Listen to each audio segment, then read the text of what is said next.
गृह विज्ञान विषय के इस YouTube चैनल पर आप सभी का स्वागत है। मैं doctor Jyoti Sachan, assistant professor SMM government girls college Bhilwara. आज के इस वीडियो में हम अध्ययन करने जा रहे हैं कूड़ा के वर्गीकरण के बारे में, क्लासिफिकेशन ऑफ वेस्ट के बारे में। इससे पहले के वीडियो में हमने अध्ययन किया था कि वेस्ट जो है वह क्या होता है और उसका मानव जीवन पर क्या प्रभाव पड़ता है। यह जो टॉपिक है जिसका अध्ययन आज हम करने जा रहे हैं, यह जो BA होम साइंस के स्टूडेंट जो हेल्थ साइंस का पेपर पढ़ते हैं उनके सिलेबस के अकॉर्डिंग है। और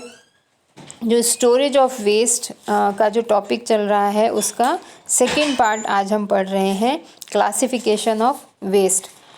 तो अगर वेस्ट या कूड़े का क्लासिफिकेशन किया जाता है तो मोटे तौर पर इसे 3 तरह का बताया गया है, जिसमें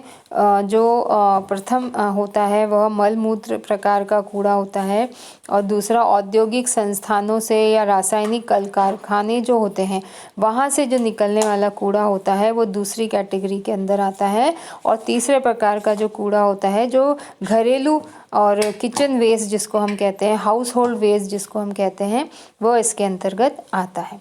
इसके अलावा दूसरे प्रकार का जो विभाजन दिया गया है वह 2 मुख्य वर्गों में वेस्ट को बांटा गया है, जिसमें एक प्रकार होता है सॉलिड वेस्ट जिसको सूखा कचरा कहा जाता है, और दूसरा होता है लिक्विड वेस्ट। तो वेस्ट की प्रकृति के आधार पर 2 तरह का वेस्ट बताया गया है, सूखा कचरा और गीला कचरा या तरल कचरा जिसको बोला जाता है। तो सूखा कचरा जो होता है, अब आप वर्तमान समय में आप यह भी देखते हैं कि जैसा कि आप ये स्लाइड में भी देख रहे हैं कि विभिन्न प्रकार के जो डस्टबिन हैं वे विभिन्न सार्वजनिक स्थानों पर लगाए जाते हैं, जिसमें यह लिखा जाता है कि यह इसके अंदर गीला कचरे का संग्रह करना है और दूसरे पे सूखे कचरे का संग्रह करना है। तो वह जो है वह क्लासिफिकेशन के आधार पर ही कलेक्शन ऑफ वेस्ट के अंदर इस तरह के जो डस्टबिन्स हैं वे बनाए जाते हैं। तो अगर हम बात करते हैं सूखे कचरे के बारे में, जिसे ठोस वेस्ट या सॉलिड वेस्ट कहा जाता है, तो यह वह वेस्ट होता है जो जिसमें लिक्विड नहीं है और ये पूरी तरह से सूखा हुआ होता है। तो इसका कलेक्शन का जो प्रोसेस है वह आसान होता है, बजाय तरल का जो कचरा है उसका कलेक्शन में, उसको इकट्ठा करने में थोड़ी परेशानी का सामना करना पड़ता है। तो जो सूखा कचरा होता है उसके अंदर जैसे जहाँ पर पेड़ों आदि को जलाए जाने के बाद जो राख बचती है वो इसके अंतर्गत आती है। इसके अलावा धूल या विभिन्न प्रकार के जो निर्माणात्मक कार्य होते हैं वहाँ से जितनी भी धूल और व्यर्थ सामान जो इकट्ठा होता है वह इसके अंतर्गत आता है। इसके अलावा सूखा मल, लकड़ी, कागज़ के जो टुकड़े होते हैं वे सूखा कचरा के अंतर्गत आते हैं। इसके अलावा जो जिस स्थान विशेष पर आप रह रहे हैं वहाँ पर, वहाँ की गलियों और सड़कों आदि से जब कचरे को एकत्रित किया जाता है तो जितना भी कचरा एकत्रित होता है जो सूखा है वह इस सॉलिड वेस्ट के अंतर्गत आता है। इसके अलावा जो कपड़ों का जो वेस्ट है, कपड़ों की इंडस्ट्री से निकलने वाला या जो कपड़े यूज़ नहीं आते हैं या कपड़ों की जो कतरन है वह इसके अंतर्गत आती है। कांच और प्लास्टिक के जो बर्तन हैं जो यूज़ में नहीं आ रहे हैं, बिल्कुल बेकार हो गए हैं, वे सब सामान जो है वे सूखा कचरा के अंतर्गत आता है। इसके अलावा और भी अगर सूखा कचरा की कैटेगरी के अंदर जो आती हैं, जैसे विभिन्न प्रकार के धातुओं के टुकड़े जो अब अनावश्यक हो गए हैं, किसी कार्य के नहीं हैं। इसके अलावा विभिन्न प्रकार की कांच और कांच की शीशियाँ, टिन आदि जो है वो सूखे कचरे का उदाहरण है। इसी के साथ जो तरल कचरा होता है या लिक्विड वेस्ट है, इसके अंतर्गत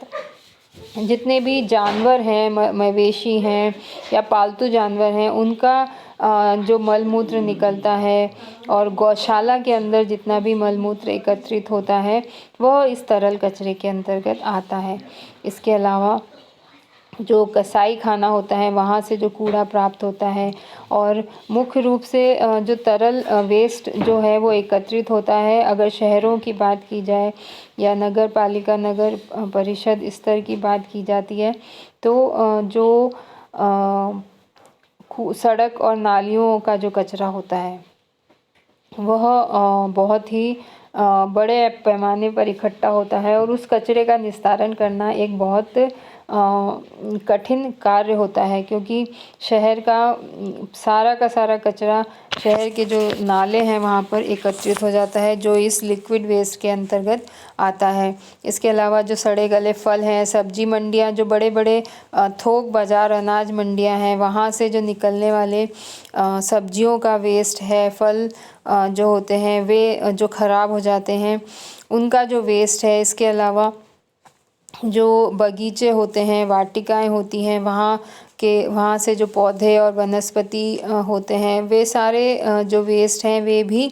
तरल वेस्ट के अंतर्गत आते हैं। इसी के साथ ही जो किचन से निकलने वाला वेस्ट होता है, जिसे किचन वेस्ट कहा जाता है, इसके अंतर्गत जो रसोई घर के अंदर जब खाना बनाया जाता है तो उस समय भी बहुत सारे ऐसे खाद्य पदार्थ हैं जो वेस्ट की कैटेगरी के अंदर आते हैं, या अगर घर में काम में नहीं आ रहे हैं तो वह वेस्ट हो जाते हैं। खाने की ऐसी चीज़ें हैं,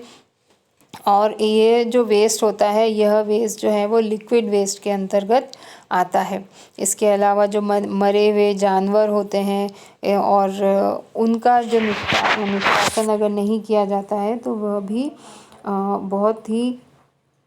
नुकसानदायक प्रकार के वेस्ट होते हैं, क्योंकि उससे विभिन्न प्रकार की बीमारियों के होने की संभावनाएं जो हैं वो बढ़ जाती हैं। और इसी के अतिरिक्त जैसे किचन वेस्ट की जब हम बात करते हैं तो होटल और बड़े बड़े जो ढाबे और रेस्टोरेंट्स हैं, वहाँ से जो विभिन्न प्रकार के खाद्य पदार्थों को बनाने वाले जो संस्थान हैं, वहाँ से खाद्य वेस्ट, फूड वेस्ट जो निकलता है वह इसके अंतर्गत आता है। इसके अंदर जैसे फल और सब्जियों के छिलके और बीज, पत्ते, या इसके अलावा अनयूज्ड जितना भी लेफ़्ट ओवर जो फूड है जिसको नहीं खाया गया है, वह भी अपशिष्ट पदार्थ के रूप में फेंक दिया जाता है। और यह सारा का सारा जो वेस्ट या कूड़ा है, यह लिक्विड वेस्ट के अंतर्गत माना जाता है। तो इस प्रकार जो निरर्थक, व्यर्थ और अपशिष्ट पदार्थ हैं, जितना जल्दी हो सके इनको एकत्रित करके और इनका निष्कासन एवं निस्तारण की व्यवस्था की जानी चाहिए, क्योंकि यदि ये इन वर्ज्य पदार्थ जो हैं या अपशिष्ट पदार्थ एक जगह इकट्ठे रहेंगे तो वहाँ पर दुर्गंध पैदा हो जाएगी। इसी के अलावा वहाँ पर मक्खी, मच्छर और साथ ही साथ विभिन्न प्रकार के जो रोग हैं उनको फैलाने वाले बैक्टीरियाज और वायरस और फंगस जो हैं वो पनपने लग जाएंगे, और धीरे धीरे उनकी संख्या में वृद्धि होगी, और उससे उसका जो सीधा प्रभाव है यह होगा कि जो मानव जीवन है, मानव जो स्वास्थ्य है, उस पर इसका विपरीत प्रभाव होगा। विभिन्न प्रकार की बीमारियों के संक्रमण होने की जो संभावनाएं हैं वह बढ़ जाएंगी। तो इस प्रकार विभिन्न प्रकार की बीमारियां जैसे टाइफाइड और वूपिंग कफ, पेचिस, डायरिया, चर्म रोग, क्षय रोग आदि बीमारियां जो हैं वो वर्तमान समय में बहुत ज़्यादा हो रही हैं, क्योंकि जैसे स्किन डिज़ीज़ की बात की जाती है तो स्किन डिज़ीज़ जो है वो विभिन्न प्रकार की एलर्जी की वजह से या पोल्यूशन के बढ़ने के कारण वर्तमान समय में चर्म रोग की समस्याएं जो हैं वो बहुत ज़्यादा देखी जा रही हैं। तो यदि इस तरह का जो कचरा है उसके निस्तारण की एक प्रॉपर व्यवस्था की जाए, उसके स्टोरेज की एक व्यवस्था की जाती है, तो इस तरह के जो रोग हैं उनके होने की जो संभावनाएं हैं वह कम हो जाती हैं। इसी के साथ आपने देखा है कि बारिश के दिनों में, बरसात के दिनों में जो यह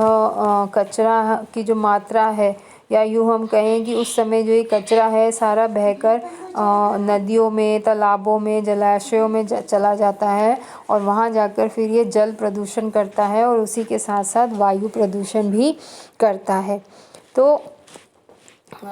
कुल मिलाकर जो कचरा है वह मोटे तौर पर सूखा कचरा और गीला कचरा जो है उसको